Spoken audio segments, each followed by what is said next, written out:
We're heading into election weekend, just 4 days away from November 3rd, in a vote that's going to shape the leadership of our country over the next 4 years.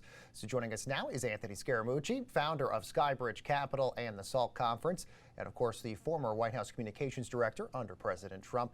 Mooch, good to see you as always. President Trump continues to talk about Hunter Biden, all on the advice from his advisors to not talk about it whatsoever.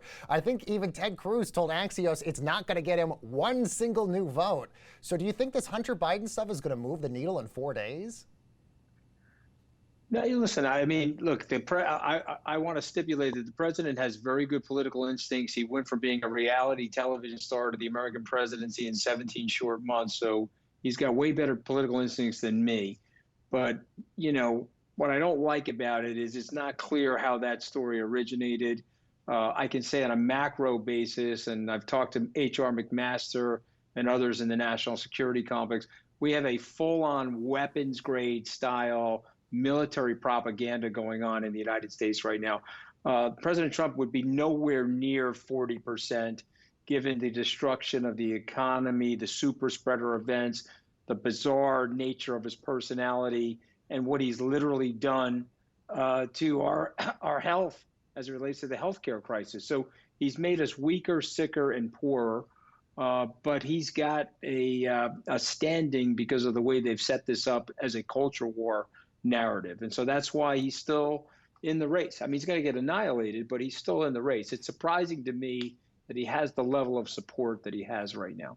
Mooch, he said earlier that he thinks a coronavirus stimulus deal is going to happen now after the election. We know he wants a deal on this so badly with Nancy Pelosi, and even the markets are basically pleading for more capital to get injected into the markets. Why didn't President Trump put more of an onus on getting that deal done? Well, I mean, again, I want to be fair to him. I think he got sick. He was in Walter Reed Hospital for 4 days, and he got the steroids, and then he started tweeting erratically, which is something he's been doing for 5 years. But I mean, the tweets around the stimulus, I don't want the stimulus. I want the stimulus. I want the biggest stimulus of the biggest stimulus. I mean, and I think that really hurt him. I think it left him strategically off footing. And I think that Speaker Pelosi is looking at him in political game theory saying, I'm going to wait till after the election. Hopefully there'll be a blue wave. Again, this is her thinking. And then they'll take control of that stimulus and get all the credit for it. So I don't think she wanted to give him a stimulus leading in the election. He could have probably gotten one, but I think it was the unpredictability of his personality that led to where we are right now. Mooch, a lot of poll handicappers out, they say, we're not looking anything like we saw in 2016. It seems like the polls have been fairly consistent for at least the last year or so. There has been a bit contraction in terms of the small amount of numbers, but mostly we've seen Joe Biden ahead by close to about 10 points nationally for almost a year now. Do you think 2020, the polls will get it right this year, or do you think that we still might see something that happened in 2016 where there are certain states that we got it wrong again? So, I mean, the difference, if you look at the 2016 polls, you'll see that there's a roller coaster movement, and then there's obviously the Comey letter at the end of the race. If you look at these polls, they're very consistent with the Mondale-Reagan polls in '84, the McGovern-Nixon polls in '72, the Goldwater-Johnson polls in '64. And so what happens is you get these straight parallel lines that are going for 3-4 months.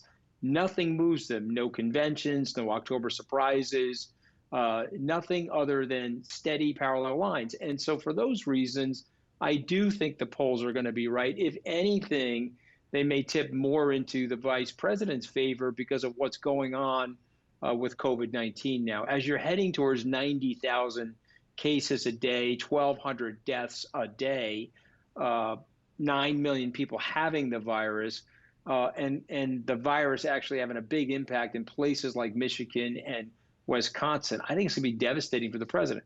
My one last point, 25 million additional voters, very bad for the president. That's why he's trying to suppress the vote and take away polling booths and getting the Supreme Court to rule that you can't count votes that were postmarked on Election Day. All of this voter suppression, anti-democracy nonsense, because he knows he can't win given the grid. You have way more registered Democrats, way more registered independents that lean Democratic, and a much smaller group, smaller batch of Republicans. So for all those reasons, I mean, the guy's going to get hit super hard. And, look, he deserves to get super hard. He's been, to use one of his words, he's been an unbelievable, unmitigated disaster as president. Mooch, having worked with President Trump, how do you think he will handle a loss if he loses next week? He has consistently said he doesn't believe the polls. He consistently says that if there might be mail ballots fraudulent and all this other sort of stuff out there. How do you think he will handle a loss if he does, in fact, lose? I think he's going to surprise people because, listen, all that is bluster and overcompensation from his personal insecurities. I think if he gets annihilated, I predict he will, he'll give a concession speech. And then he's got to figure out how to work with Vice President Biden. And he'll be incentivized to do that, frankly, because he's got 3 or 4 investigations going on right now inside the Trump organization. He's going to want to have some help from the president-elect. And so I think he is going to surprise people. Mooch, you said he's going to give a concession speech. Do you actually think Trump will give a concession speech? Do you think he will accept the results?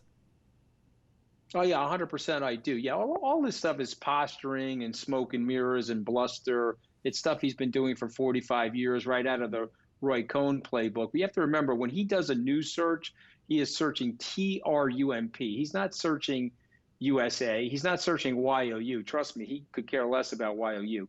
He only cares about TRUMP, and it's in his best interest to give a concession speech, be conciliatory, and work with the Biden administration on a peaceful transition, because he's going to need them.